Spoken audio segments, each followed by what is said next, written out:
In the underground black market of Qing City, people try to sell things that aren't exactly legal. But to one particular vendor, a customer mentions that he has already sold a considerable amount of vital body parts over the past 6 months. At this rate, he won't last more than a few days. However, the vendor assures him that it's fine, because he would do anything to save his terminally ill sister. And because of that determination, the boss also decides to proceed and take everything.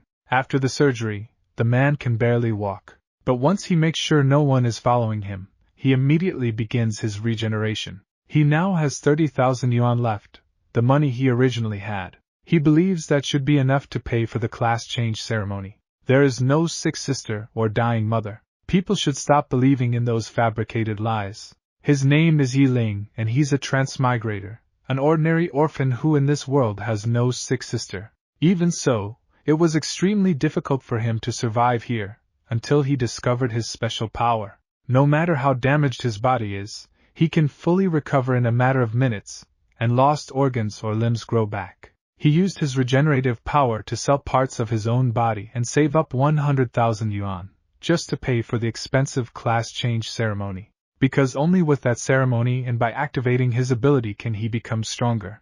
That is the only way to survive in this overwhelmingly dangerous world and protect the people he cares about.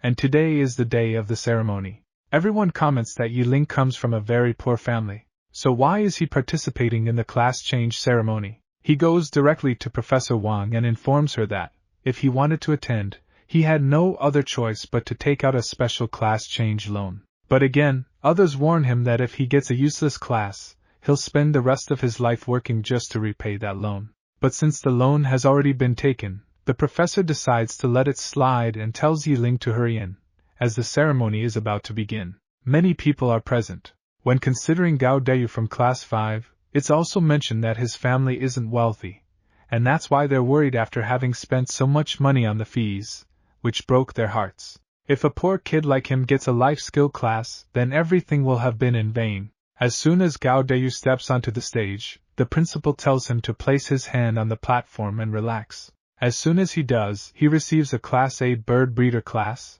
a life skill class. Everyone watches nervously, commenting that he'll now spend his life surrounded by chickens and ducks. The principal tells him not to be discouraged just because it's a life skill class. Only useless people receive useless professions. Then a girl enters, Juganini, and the crowd goes wild. When she places her hand on the platform, a giant bird resembling a phoenix emerges in a dazzling display of power. The principal is also amazed and exclaims that she is an SSS rank fire sorceress. He feels relieved that finally, Qing City Academy can hold its head high with pride again. The audience is also stunned, as many of them don't even consider themselves worthy of admiring her from afar. Yi Ling also thinks that not even an SSS rank fire mage can withstand 1,000 attacks. That means this girl is truly lucky. The principal informs Juganini that she has activated an SSS rank class. It's such a big deal for the school that they'll have to design a special training plan for her in the future. Then it's Yi Ling's turn. Some quickly comment that he's the scholarship student and wonder why he's there. Others reply that he took a class change loan. As he walks past Juganini, Yi Ling thinks that he's no longer going to remain a background character for that girl. When placing his hand on the platform, he thinks the time has come. It's not just about surviving in this world. It's about challenging fate and changing it once and for all. Everything is at stake with the next move. Suddenly, a blue dragon aura rises, completely covering Yi Ling and leaving everyone in shock. The principal can't help but think that one anomaly has appeared after another. Juganini also wonders if Yi Ling will get an SSS level class. Others are equally amazed, wondering how it's possible that this guy is so lucky, a loser student who borrowed money to change class, and ended up with an SSS rank class. The principal announces that Yi Ling has received a combat class, SSS rank Forbidden Grand Mage. He boasts that today Qing City Academy is proud of him and the success he'll achieve in the future. But then he remembers that technically Yi Ling has received a Forbidden Mage class. His expression immediately turns to fear when he realizes the truth. Yi Ling has awakened as an SSS rank Cursed Grand Mage.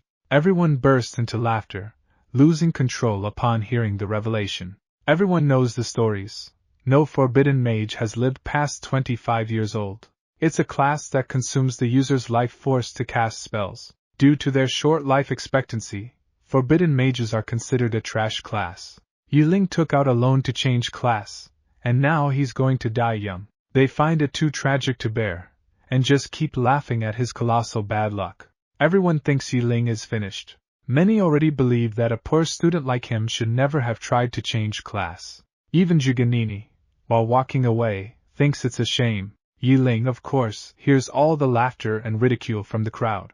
Some comment that he literally traded his life for power. Others joke that this profession suits him perfectly. Some call him fading specter. Others say he fell from heaven to hell in an instant. They also mock him for having tried to change his fate. They laugh so hard they claim it might be deadly. A bad student like him always had a useless existence. One says, the most useless SSS rank of all. The principal still considers Yiling a good kid, but unfortunately even he must admit that a forbidden mage is not something to be proud of. Yiling then asks the principal if it's true that forbidden mages can't live past 25.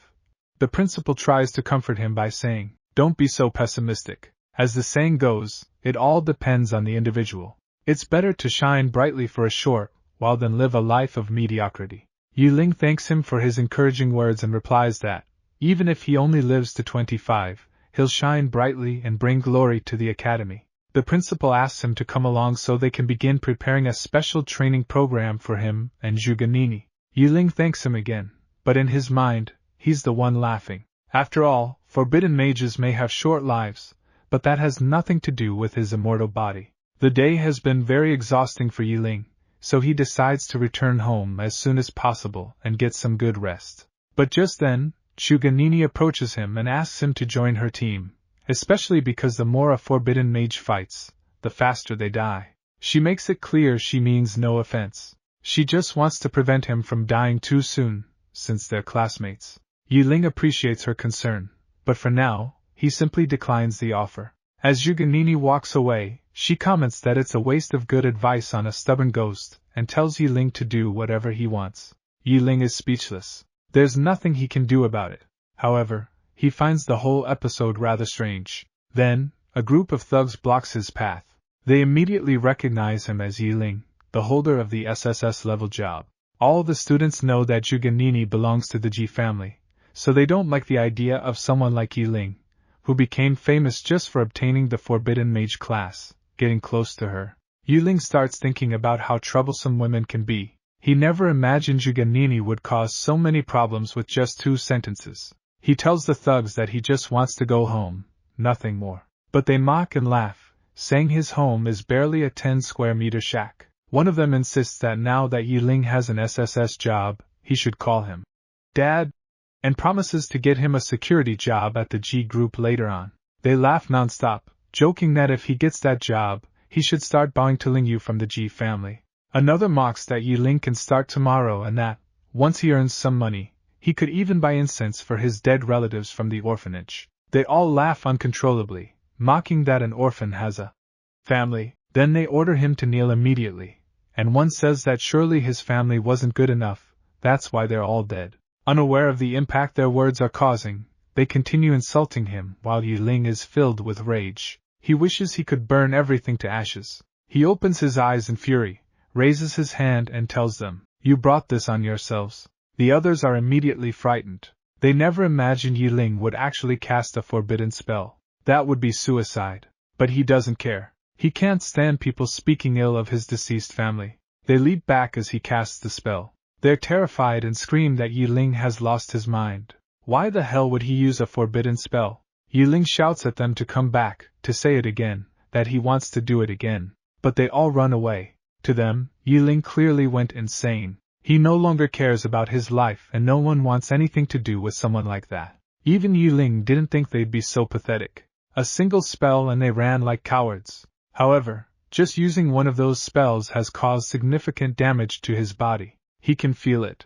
From above, Juganini watches everything from afar and murmurs to herself how absurd it is to risk one's life over mere insults.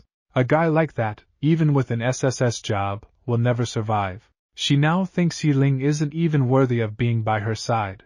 At home, Yiling finally relaxes. Upon checking his system window, he knows that by offering different parts of his body, he can summon different types of magic.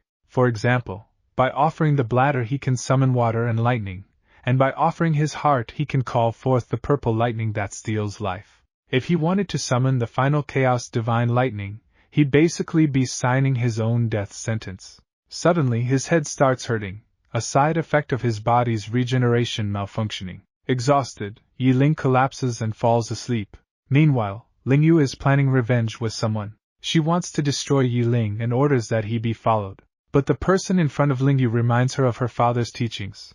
It's extremely dangerous to kill an SSS-level forbidden mage, and it wouldn't benefit them at all. That person describes Yi Ling as someone crazy enough to risk his life just over a few insults.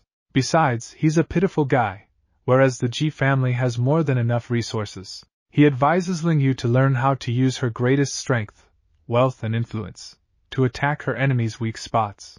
The next day at Qingqing Academy, a brightly colored banner warmly welcomes all teachers and students from other schools to participate in the upcoming mock exam. Yi Ling, still half asleep, arrives at school.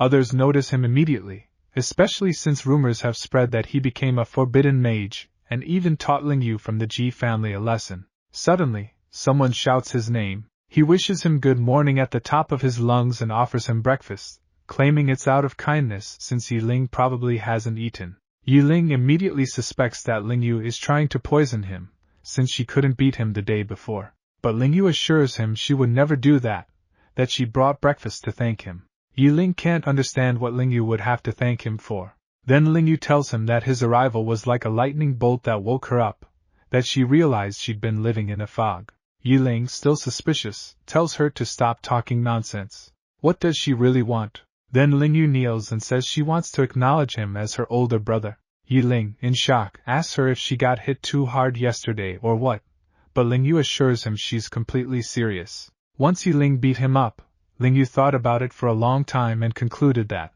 if he wants to improve, he needs a good role model. Yi Ling, pretending to be serious, tells him that if that's true, then Ling Yu must also pay tuition. Ling Yu gladly agrees. Then he asks his big brother for his account number to transfer the money immediately. Yi Ling gives it to him and tells him to send 2 million as an initial payment. Ling Yu is surprised by the amount, so Yi Ling asks if he thinks it's too much. But Ling Yu quickly reassures him, saying that it's not, that he'll have his father transfer the money right away. At that moment, it's announced that the portal to the dungeon for new players is now open. The test is about to begin, and all candidates from the various academies are expected to perform excellently. All the aspirants gather, hoping to achieve victory. Their teachers look at 2 figures in front and ask the director of Qing City Academy if those are the students with an SSS-level job. They clearly stand out, which irritates the director. He had told them to keep a low profile. Even getting an SS-level job would have been enough, but these kids are determined to show off their status. They never listen. Still, he chuckles to himself. Deep down, he feels proud. He only pretends to be annoyed so that the other schools feel envious. As the visitors say goodbye, they warn the director not to get too arrogant. Then the announcement is made. All candidates may begin entering the dungeon. Zhuge again asks Yi Ling to team up, but he politely declines, saying he doesn't need help. Zhuge is stunned by his arrogance, but thinks maybe he just wants to die young. And if that happens, no one will be able to stop it. Yi Ling quickly enters the portal. Once inside, he looks around and realizes he's alone. He wonders if he was teleported randomly. Suddenly, a strange animal appears that Yi Ling sees as just a little kitty. Even so, he thinks it's a good target to test his skills. With a single blow, he defeats the level 1 leopard cat, gaining 10 experience points. Getting only 10 XP after all that anticipation is a bit disappointing. He wonders if it was worth losing one of his kidneys. If each kill only gives him 10 XP, then he'll need to kill hundreds of these just to reach level 2. It'll take too long, so he needs to plan better. A while later, Yi Ling is being chased by a large number of roaming beasts. Although he's running, he feels excited. This wave should give him a lot of experience, so he stops and decides to test the skills he just learned. The forbidden spell he casts is called Blazing Reincarnation, which envelopes him and the entire surroundings in a massive aura. Even Yi Ling thinks the spell is terrifying. His strength, agility, and spirit double. Not even a level 10 monster could withstand his end of the world thunder in a state of blazing reincarnation. With fast and constant attacks, he keeps defeating more and more monsters. They don't even realize they've been hit. He's so fast that he wipes out entire waves of enemies in a single move. But this exhausts his body intensely. In just 5 minutes he already feels the effects. To avoid exposing his immortal body, he decides to cancel blazing reincarnation after about a minute, to not reveal too much. Then he uses immortal reverse life and sacrifices one of his hands. Placing the other hand on the ground, he draws a magic circle from which electricity begins to emerge. It's the spell Extreme Thunder of the end of the world. Everything around him is destroyed. Grey Wolves 30 XP. Two-Headed Snakes level 5 50 XP. Iron Scorpions level 6 60 XP. Centaurs level 6 60 XP. Killer Bees level 2 barely 20 XP. But the monster concentration is so massive that, unexpectedly, the system alerts him that he has leveled up. This wave is incredible for Yiling. He jumps straight to level 3 and unlocks a new forbidden spell, Infernal Fire, Burning Sky. Later, Shuganini also arrives in that area. She's shocked by what she sees before her eyes. So many monsters reduced to charcoal. She can't imagine what could have caused such devastation. Then she sees a still smoking flame nearby. She immediately recognizes it as Infernal Fire. But the strange thing is, there's no one else in Qing City with a fire element profession except her. She can't understand how such an intense elemental fire fluctuation could have appeared. After thinking for a while, she sees a giant column of smoke in the distance. It seems man-made. The intensity of the elemental fire magic is so high it might even surpass her own. There's only one possible explanation. Qing is a place of secret abilities. Juganini swears she'll find out who is responsible for this. A bit further on, Yiling is sitting by a campfire, roasting large amounts of meat. He's savoring the meat of a three-eyed magic pig. It's simply delicious. He spent too much energy earlier and needs to recharge. The meat is too exquisite. After satisfying himself, Yiling decides to head to a distant region to keep hunting monsters. But then a voice is heard behind him, asking what he's doing there. It's Juganini. Running into her is the last thing Yiling wanted. It's awkward. He can't let her discover his secret. Yiling tells her he was just cooking something to eat. Juganini reminds him again that she already explained that the profession of forbidden mage isn't meant for solo training. Then she walks past him and tells him it's too late for regrets, and that following her is pointless. She's too busy to team up. She has things to do and just wants to be left alone. But Yiling wasn't following her. She was the one following him. Even so, Yiling says nothing but a simple, "Alright." Still, he can't understand the logic in what she says. He wonders if this girl might have a few screws loose.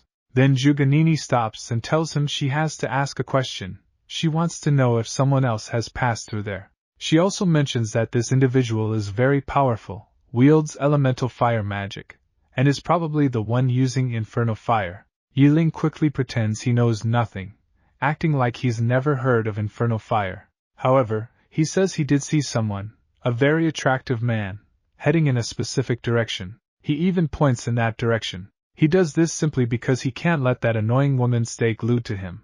It seems like he can't even use the forbidden infernal fire spell without drawing attention to himself. When Juganini begins to follow the direction he pointed, she laments, saying it's all Yiling's fault. Otherwise, she surely would have already caught up to the powerful individual using infernal fire. But suddenly, after hearing a commotion, Juganini looks up and sees a massive monster charging straight toward her. It's a level 8 dragon-blooded monster. Juganini instantly dodges, but doesn't understand why or how such a high-level monster is in this beginner dungeon. Most wouldn't have any hope against it, especially not someone like Yiling. She starts to wonder where Yiling might be right now, assuming the coward must have run far away already. Still, she launches a rain of fireballs at the monster, but the creature easily deflects the magic, putting Juganini in serious danger. She keeps casting fire, determined to fight the monster to the death. But no matter how many fireballs she hurls, the monster keeps deflecting them and even fires some back, which completely shocks her. After being hit directly, Juganini falls to the ground. The monster begins advancing toward her. She has to admit she was overconfident in this so-called beginner dungeon. A level 8 dragon-blooded beast is unbeatable for anyone. She's exhausted on the ground, thinking it's too humiliating to die like this here. Suddenly someone yells, "Have some manners!" The creature is instantly consumed by flames.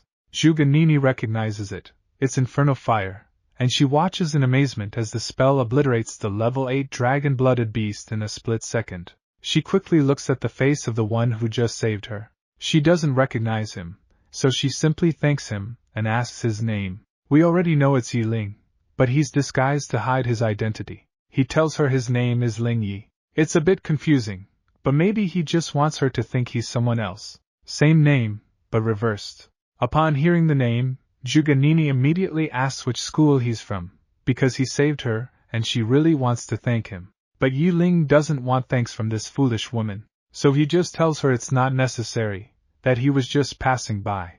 Zhuge Nini yells for him to wait. Yi Ling tells her not to follow him because the demonic beasts ahead are too powerful. It's no place for someone like Zhuge Nini. He also tells her she should change clothes first. She immediately understands why he says that and feels a little embarrassed. However, she shouts to Yi Ling that one day she'll catch up to him and stand by his side. Then she quickly jumps away, leaping from tree to tree, Naruto style. After traveling quite a bit, Yi Ling stops. Now he believes she's no longer following him. That stupid woman is a real nuisance. She's made him waste a lot of time, and now he needs to level up faster. Then a message from the system appears. Yi Ling finds a new forbidden spell. It requires him to give up 2 years of his life, but in exchange grants him immunity to a fatal attack. Being an illegal sorcerer is truly a short-lived career. Each spell drains part of the user's life. But for Yi Ling, this spell is a lifesaver. With it, he can survive even a mortal blow, like being pierced through the heart from behind. Also, if he ever needs to use a forbidden magic that costs him his heart, or even his head, he'll never suffer the loss. This is amazing. Now he can farm and slay monsters without obstacles. No one can stop him from leveling up. He's so insane that he even starts laughing like a maniac. 3 days have passed, and it's the last day of the trial. The exam is about to end. The people in the audience chat among themselves, saying they'd be happy if their children managed to reach level 8. The directors of the various academies sit together and explain that even if a school has 2 SSS class students, it won't matter if their levels aren't high enough. Sometimes, level is more important than class. The only way to boast before Qing City is to break the current record for the highest level in the secret world, which is level 11, and still hasn't been surpassed. They wonder if this time the record will finally be broken. The director of Yokai Academy remains optimistic. He's confident his students can achieve it. Suddenly, another man arrives and sees how much the directors are enjoying themselves. He asks if he can join in as well. His name is Zhuge. The directors welcome him and explain they've heard a lot about him. Zhuge is the best astrologer in the city, and it's a privilege to have him visit. But Zhuge laughs and says they're being too flattering. He came to visit his daughter Nini. He asks the director if Nini has been misbehaving. The director comments on how much Mr. Zhuge loves his daughter, and then admits that Nini is the pride of the city's academy. Now they see someone coming out of the portal. But wait, the time limit hasn't expired yet. Why would someone leave so early? Maybe they're injured. In the next moment, Zhuge Nini comes out. She looks at her father and wonders why he's there. Zhuge immediately asks what level she reached. The director asks why she came out early before time ran out. Zhuge Nini replies, surprised, that she already reached level 12. That's why she came out early. Everyone is shocked. Such a high level. The record has been broken. As the director expected, a fire element mage has effortlessly surpassed the previous level record. He even starts laughing proudly. Zhuge comments that his daughter is quite stubborn. If she had waited until time ran out, she might have even reached level 13. But Nini claims that she was too bored in there. It took forever to find a level 10 demon beast. And even then, the experience points earned from killing it were deceptively low. But in secret, she confesses the real reason she came out early, to look for Yi Ling. This time, she won't let him escape. Inside the portal, among piles of charcoal that used to be monsters, Yi Ling suddenly sneezes. Something unusual, since the place isn't cold, and yet he sneezes. He wonders if someone is badmouthing him. There are no demon beasts left in the level 10 area. Yi Ling probably killed them too fast. Now, if he wants to keep leveling up, he'll have to expand his search area. For that, he decides to try a forbidden spell he just learned called Sudden Dance. This illegal spell requires the user to offer up an organ, depending on its value, to gain a tremendous agility boost. The maximum effect gives the user 10 times their natural agility and lasts an hour. Yiling sacrifices a kidney and instantly gains 10x agility. Even a level 50 assassin wouldn't be this fast or terrifying. He's excited. With this new speed, he begins moving across the land like thunder, testing his moves and looking for targets. Instantly, he spots 3-headed cyclone mantises and decides to take them all. To finish them off quickly, he gives up his bladder and uses the forbidden spell. Furious world-destroying thunder, instantly annihilating them. Outside the portal, more students start coming out. Others are clearly relieved to be out. They almost died in there. Many cry, frightened by what they experienced. Zhuge Nini is outside the portal, confused and frustrated because Yiling still hasn't appeared. With 5 minutes left in the test, everyone is instructed to return to their assigned school areas, as the exam is about to end. It seems Zhuge Nini will be this year's highest level student. The other directors can't help but admit that old Gao is very lucky. His academy got 2 SSS class students this year. However, they wonder where the second one is. With only 3 minutes left, Nini thinks she might have missed Yiling somehow, but that doesn't make sense, because she waited the whole time. Then, someone comes out of the portal. His silhouette looks a lot like someone familiar. Zhuge Nini thinks it must be him. But as he steps forward, it's the young man she dislikes, the one she now considers a coward. He casually says that since time was up, he came out. He asks if there's a problem. But Zhuge Nini is truly disappointed. She can't believe it was him. She tells him not to even talk to her, and to leave her alone. Yiling thinks this girl is crazier than ever. "It's not like I wanted to talk to you," he mutters to himself. Then Director Gao approaches Yiling upon seeing he finally exited the portal. "What level are you?" the director asks. Yiling replies, "Level 16. Everyone nearby freezes stunned. Did they hear that right? Level 16. That's insane. It's practically impossible. The previous record in this novice secret realm was level 11, and this is just a beginner's test. How could someone reach level 16? But soon everyone is absolutely certain that this young man is indeed level 16. It takes 12,000 experience points to go from level 1 to level 16. The strongest demon beast in the novice secret realm is level 10, and killing it grants 100 XP. That means Yiling killed 1,200 level 10 demon beasts, something none of them considers possible. But Director Gao smiles and congratulates Yiling on his magnificent work, saying that Qing Academy is proud of him. Even Zhuge comments on how impressive it is, but Nini immediately downplays it, explaining that Yiling is a forbidden magic user. If he keeps using forbidden spells without caring about the consequences, of course he'll level up quickly. When the other directors hear that he's a forbidden mage, they also easily understand how he reached level 16. Now everyone is whispering about how crazy this guy is, because leveling up with forbidden spells in a novice secret realm isn't something a sane person would do. There are other forbidden spell users who don't even make it to 25 years old. At this rate, he probably won't make it to 20. They think it's ridiculous, offering his life in exchange for fame. Stupid behavior. But one of the instructors stands up and says they shouldn't mock him. He lived just so they could admire him, so maybe they should let him enjoy that glory for at least a few days. The other directors approach Gao and ask why he allowed this to happen. One even questions if Yiling was coerced, saying maybe the director used him for the academy's reputation, but Gao immediately denies it. He firmly states that, as an educator, he would never toy with his students' lives. Yiling also speaks up, saying no one forced him to do anything. He chose this path himself. He comes from a poor family and was always looked down upon. Now, after finally getting a chance to rise, he won't give up.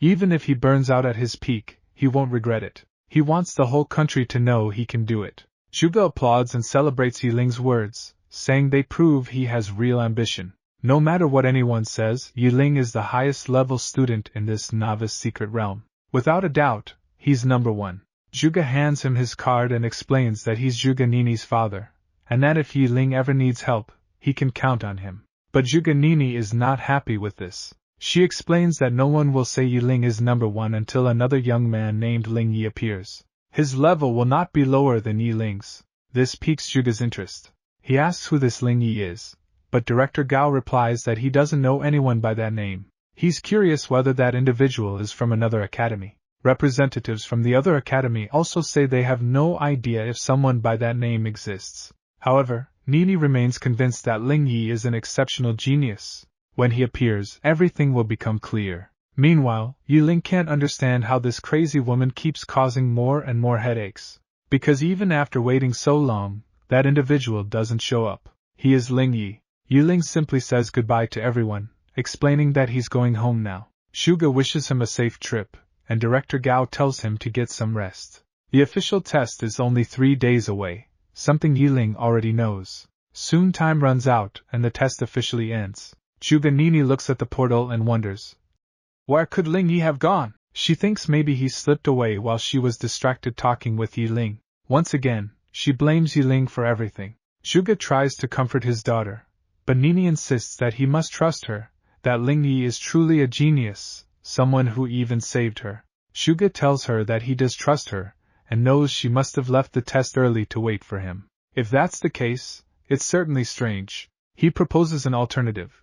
Maybe Yiling and Ling Yi are the same person, though Nini disagrees. She says they're as different as night and day. One panicked and fled when facing the blood dragon, while the other, Ling Yi, wields elemental fire magic. According to her, Yiling could never do what Ling Yi accomplished. Shuga hears that and decides to agree with his daughter. While resting, Yiling wonders who could be bad-mouthing him behind his back and suspects it's that annoying woman again. Suddenly, someone knocks on his door. He finds it strange. Who could be visiting him at this hour? Upon opening, he asks the man who he's looking for. The man replies that he's looking for Yiling, and that he finally found him. He introduces himself as the manager of the city's entire liquid company, and his surname is Wang. Manager Wang says he heard that Yiling successfully changed careers and set the highest level record in the novice secret test in Xinjiang. He says he came to invite him to be a spokesperson for the company's product, guaranteeing that the reward won't be small,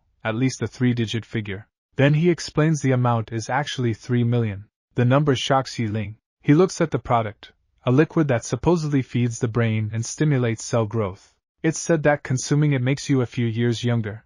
Yiling thinks to himself that for that kind of money, people would sell a few livers. He realizes that fame brings these kinds of offers. Manager Wang also says Yiling can try the product first. His company has a 100-year history, and if it doesn't work, he can ask for a refund.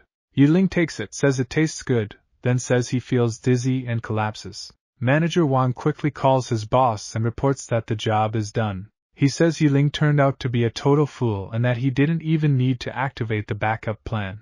The boss tells him to take Yiling to his residence, a strange warehouse where people are sitting by a bonfire outside.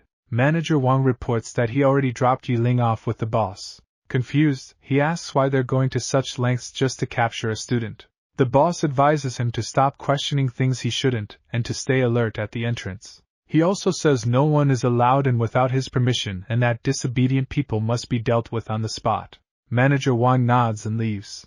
Inside, Yiling is unconscious. The boss examines him and is instantly shocked to see that all the organs Yiling had sold, his pupils, coronary arteries, liver, gallbladder, kidneys, spleen, and stomach, have regrown. He murmurs that it's incredible. This kid sold all those organs, and yet they've come back.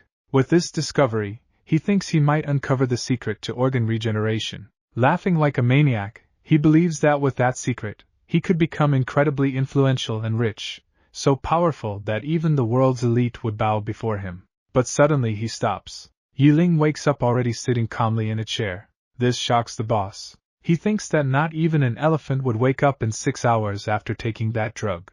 But Yiling not only wakes up, he's fully conscious. Yiling asks how they found him. The boss pulls out a knife and says that if he's awake, there's no need for niceties. He orders him to surrender so he can at least keep his limbs. Yiling quickly realizes that this guy is also a job changer, and that he's level 20. Yiling will have to get serious. It seems that if Yiling casts a fire element spell here, the whole place will burn down, and he doesn't want to cause a scene. Instead, he decides to use the illegal spell Eternal Eye's Eye. In this spell, the caster loses one of their eyes. Before going blind, he unleashes a freezing area of power that immobilizes everything around. Before the boss understands what's happening, Yiling begins to glow and everything starts freezing immediately. The boss tries to counter with his knife, but the blade breaks. He can't believe it. How can someone at level 16 cause so many problems for someone like him, a level 20 job hunter. Even if Yiling is a forbidden mage, he shouldn't have beaten him with a single blow. The boss can only assume that this kid isn't an ordinary human, that he's some kind of creature. Yiling, now recovered, returns to his seat. He feels able to speak and demands answers. He asks the boss who else knows about his organ regeneration power. The boss says he hasn't told anyone else about something so valuable. Yiling trusts him for now and decides to end things quickly. With a single punch to the face, he shatters the man's skull and destroys his eyes, which had been looking at him in shock. Then, thinking he drank that filthy liquid, he decides to destroy his stomach. As a result, he summons a thunderbolt that strikes down all the thugs around. Only one of them, the real kidnapper, remains alive. The thug falls to the ground and begins to beg for mercy. Yiling asks him who's really behind all this. The man says he can't tell. Yiling, unimpressed, is about to kill him. But just as he's about to strike, the thug panics and begs for his life. He promises to talk. He reveals that the mastermind behind it all is Kensen, the underground king of Chiqing City. Yiling knows the name. Kensen is publicly famous for being one of the city's top 10 philanthropists. If that's true, then things are getting far more complicated than Yiling had anticipated, making him hesitate before taking action. Yiling decides there's no need to leave loose ends. Without hesitation, he finishes off the last thug. In Chiqing's black market, Kensen, the leader, is informed that one of his key men has gone missing after chasing a poor student. They haven't been able to locate him for over half an hour. When his men arrived at the location, they saw everything had been reduced to ashes. Judging by the area, it looked like the work of a fire element awakening. Kensen instinctively yells at his employees to investigate the case thoroughly. He orders them to find the missing man at all costs. One of the employees personally promises to take care of the case immediately. Later, we see Yiling stepping out of a vehicle in front of Lingyu, whom he respectfully calls boss, and explains that he sent others to greet him as soon as they knew he was coming. Yiling notices that Lingyu's house is quite large. Lingyu brings up the topic of the 2 million yuan that Yiling had requested earlier. He explains that he already spoke with his father, but there's currently a problem transferring the money. However, Yiling doesn't like that Lingyu is bringing up money at this moment. To him, it feels like Lingyu is looking down on him. If Lingyu called him boss, then, as a subordinate, money shouldn't be an issue. Lingyu places his hand on Yiling's shoulder and assures him that he won't mention it again. He tells him to consider that house his home from now on. Lingyu believes in his heart that his father wasn't wrong. Yiling is really simple-minded.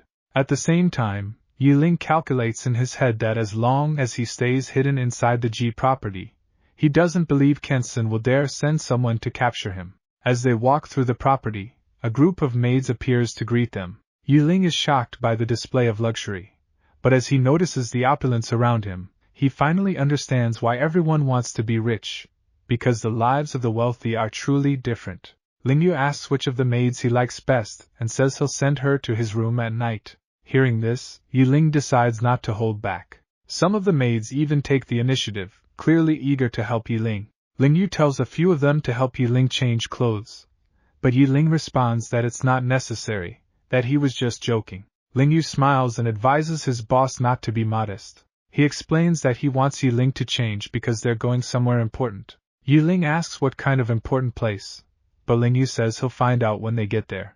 After Yiling showers and dresses in new clothes, Lingyu takes him to Qingqing's annual auction. He figures it's Yiling's first time at such an event. Lingyu tells him that all the city's wealthy and influential people will be there, and that later he'll introduce him to some of them. But Yiling assures him not to worry, that for now he can go about his own business, and that he'll go eat.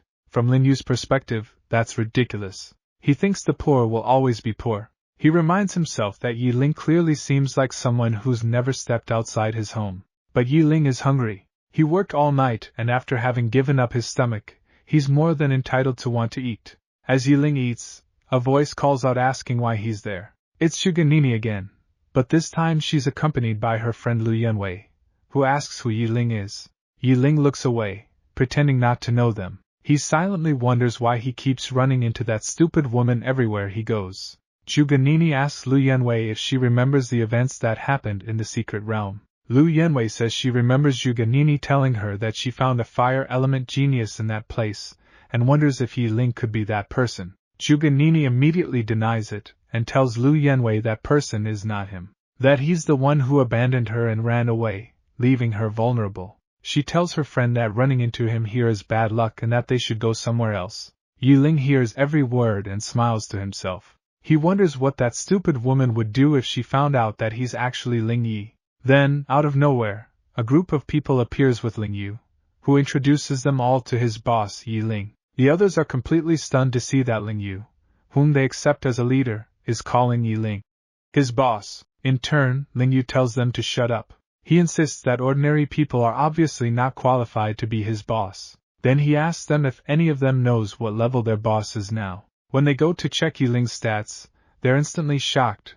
Yi Ling is level 16. Now they understand why the name Yi Ling sounded familiar. He's the top-ranked player in this round of the Secret Realm for rookies. Everyone admits that it's an unprecedented achievement, considering that when they themselves first came out of the Secret Realm, they were barely at level 6. Yi Ling assures them there's no reason to be so surprised. He was able to reach that level because he already had some experience leveling up. With a small sigh, he goes on to say that if he could leave the city with them, he would have taken them to level up together. That way, they all could have gotten good scores on the final exam. Hearing this, everyone instantly volunteers to accompany Yi Ling and level up. But Ling Yu reminds them that to prevent that, no student is allowed to leave the city before the final exam. Yi Ling already knew that the path to the final exam lies outside the city. So at that moment, if they manage to leave, they'll be able to level up with him. However, there's one problem. Even though Yi Ling is at a high level, he has no gear. Ling Yu quickly assures him that getting gear is easy. He tells him not to worry. As long as Yi Ling takes him to level up, whatever he wants at the auction, he'll buy it for him. Yi Ling asks for proof, wanting to know if Ling Yu is serious. Ling Yu responds confidently that of course he is. As long as he helps him get a better score on the final exam, no matter how much money he spends, his father will back him. Then the auction begins. Everyone is welcomed by the day's auctioneer, Qingqing, who greets them on behalf of the Treasure Pavilion auction house. She expresses her hope that everyone present today will find what they're looking for. Without delay, she reveals the first item of the day, an epic level skill scroll. It's even a fire element skill, perfect for mages. The bidding starts at 50,000, and bids must increase by a minimum of 100. She asks everyone to start bidding. Hands shoot up one after another, quickly pushing the price up to 600,000. But then Zhuge offers 3 million, and the room falls silent. Yi Ling immediately understands that Zhuge Nini is a fire element awakener, and that her father is paying a fortune to buy that scroll for her. He thinks about how everything changes when you have money. Fortunately, Yi Ling doesn't need any skill scrolls for himself. He's a forbidden spellcaster, and all the skills he uses are forbidden spells. Yi Ling then advises Ling Yu that since his occupation is A-rank swordsman, if he sees a suitable skill at the auction, he should bid on it. He explains that those skills could save his life when it really counts. Ling Yu immediately understands. The second item is extremely rare, a ring that increases the spiritual attribute by 30 and has a passive ability called Dragon's Blessing. The starting bid is 2 million with minimum increments of 100,000. People quickly start bidding, and the price climbs to 3.1 million. Yi Ling comments that a ring that adds 30 points to spiritual attribute is very valuable for them, so he tells Ling Yu to bid. Ling Yu asks his father to bid for the ring, and he immediately offers 8 million. To his father, paying that much to help Ling Yu get into a good school is totally worth it. Plus, the life of a bandit spellcaster is short. In a few years, when Yi Ling is gone, the equipment will probably return to the Ji family, so he's not worried.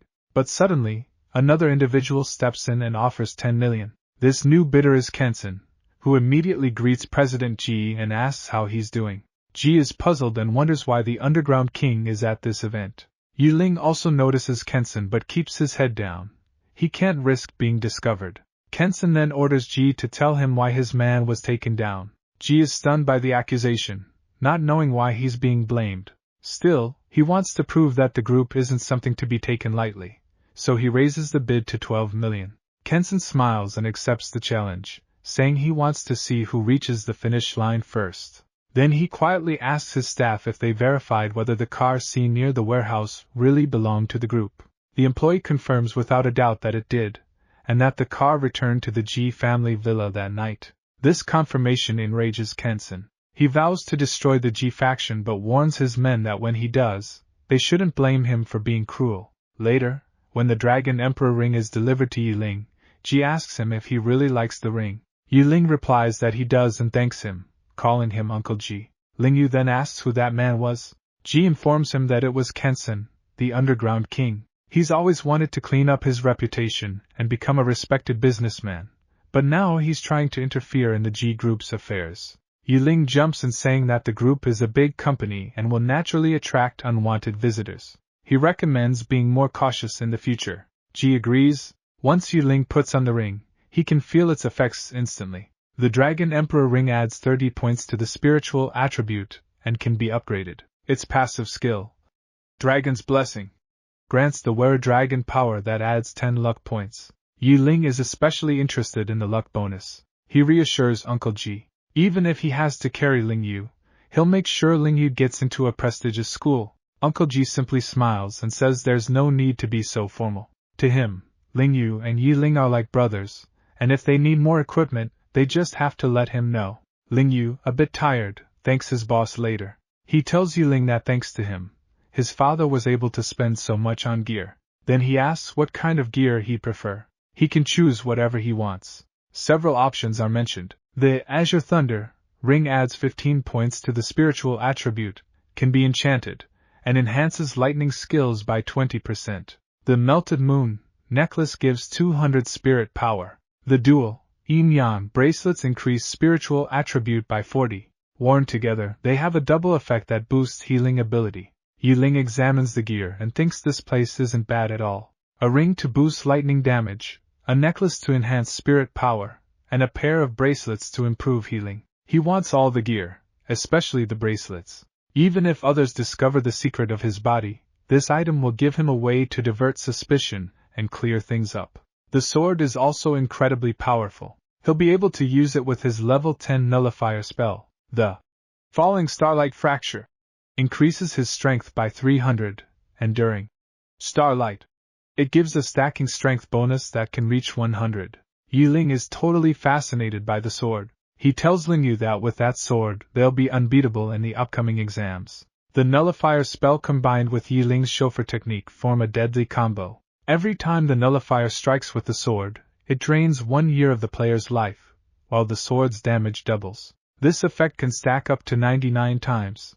In contrast, back home, Chuganini doesn't understand why the Ji family cares so much about that coward. The Ji group has already spent over 100 million just on gear for someone like Yiling. She thinks they must be plotting something behind the scenes. Then, one of her employees tells her that Lu Yanwei has arrived and has brought several people with news about the person Nini has been looking for. Nini is overjoyed and tells her staff to wait for them in the guest room, that she'll be there in a moment. Later, Nini meets with them and asks if they have any news about Ling Yi. Lu Yanwei introduces her to Investigator Huang, who informs her that he has news about the person she's been looking for. Huang welcomes Zhuge Nini and assures her that he does have information, but it's bad news. Zhuge Nini doesn't understand what he means.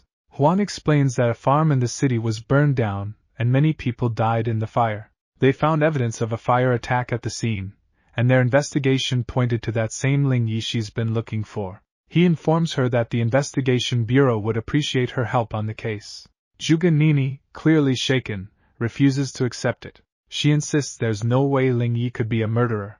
If he were, he wouldn't have saved her back then. Lu Yanwei quickly steps in to calm Nini down. Huang continues, saying that the Ling Yi he's talking about can use Hellfire to kill level 8 enemies in a single strike, but that the investigation couldn't uncover much else about him. Then he says there's another person they're interested in, and asks Zhuge Nini if she knows him. Zhuge Nini asks who he's referring to. Huang drops the bomb, Yiling.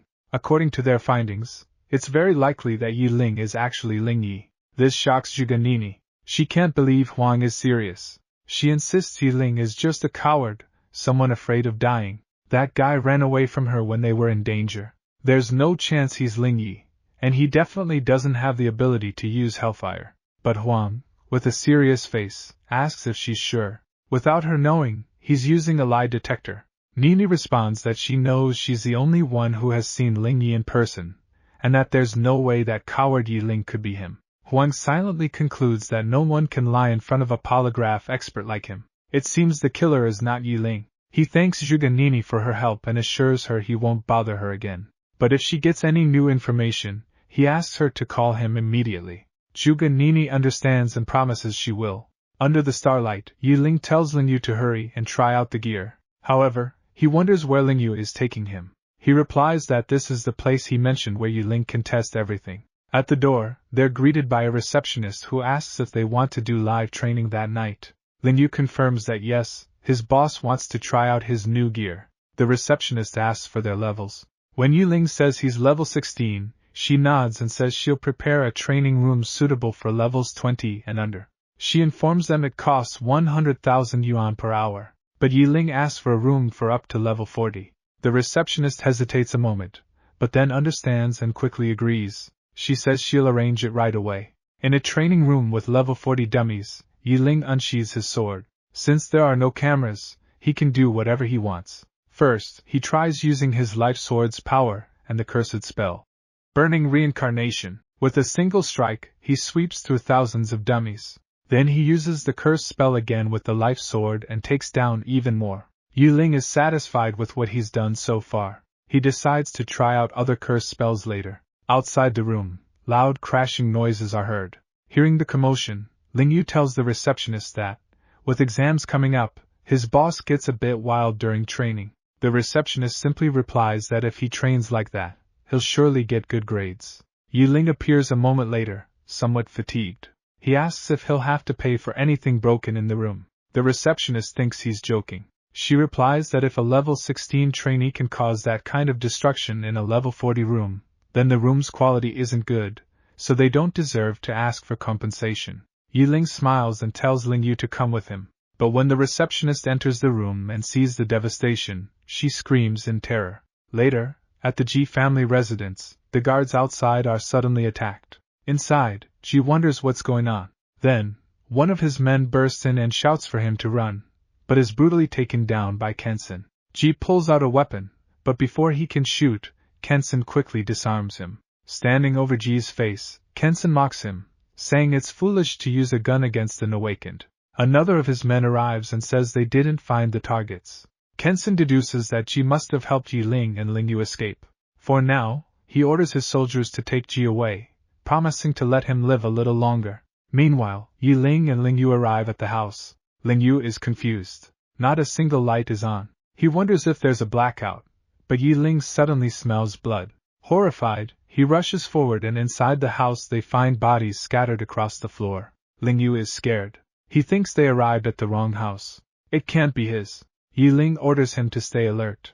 Lingyu runs desperately, shouting for his father and Uncle Fu, anxious to know where they are. Yiling looks around and sees a note on the table. He picks it up and calls Lingyu over to see. On the note is a message. If Lingyu wants to save his father, he must bring Yiling to the underground black market. For every 6 hours of delay, a piece of his father will be sent. Lingyu clenches his fists, furious. He knows this is Kensen's doing. He vows to take him down. Yiling tells him this happened because of him, so he has to take responsibility. He orders Lingyu to hide in a safe place, while he tries to save his father. But Lingyu, furious, refuses to let him go alone. He wants to fight Kensen himself. Before he can finish, Yiling knocks him out with a quick strike. He whispers for him to trust him and swears to bring his father back safely. After gently laying Lingyu on his bed, Yiling is serious and determined, vowing to show Kensen how terrifying a cursed master who no longer fears death can be. Later, in the dark zone of Qing City, in the underground black market, Yiling moves quickly across the rooftops. He feels relieved to have arrived on time, but then he's spotted. Even Yiling is surprised they detected him so fast. That shouldn't be possible. Seconds later, several rifle laser sights target him. The thugs mock him, asking what century he thinks he's in. Why is he still hiding in the shadows? Yiling realizes there must be infrared night vision tracking him. He didn't expect such advanced gear in the black market. Then, the thugs order Yiling to come with them because the boss has been waiting too long. This market reached out to them when they were informed their master had been waiting quite a while. Yiling decided to go in indirectly. Then he casts his cursed spell of burning reincarnation. He gave up a kidney because the right one has regenerated. The 3 men in front of him fired bullets, but he ducked and managed to dodge them. His skill filled the area with smoke. He attacked unexpectedly, and everyone tried to spot him. He struck down 2 guys with his fleeting dance and plans to kill them all, knowing his secret will be exposed if he spares anyone. He dove into the fight and faced more enemies. Someone used a magical wind sword and he was surprised by the speed. Then he saw a wind type awakened above level 30.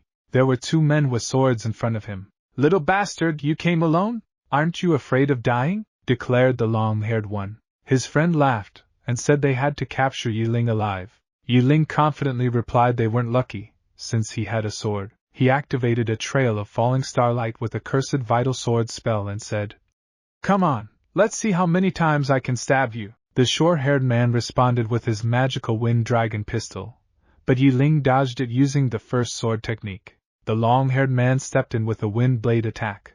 Yiling slashed him with his second sword technique, and both were injured. "Kid, you're fast, but you want to scratch me?" asked the short-haired one, laughing. Yiling charged at them and said, "Don't worry, just wait a little. You still don't know my sword technique." He attacked with his third sword and the guy deflected it. He struck again with the fourth sword and both blocked it. He hit with the 5th through 8th sword, and by then the long-haired man's sword broke, and he was cut again. His friend grew worried about him.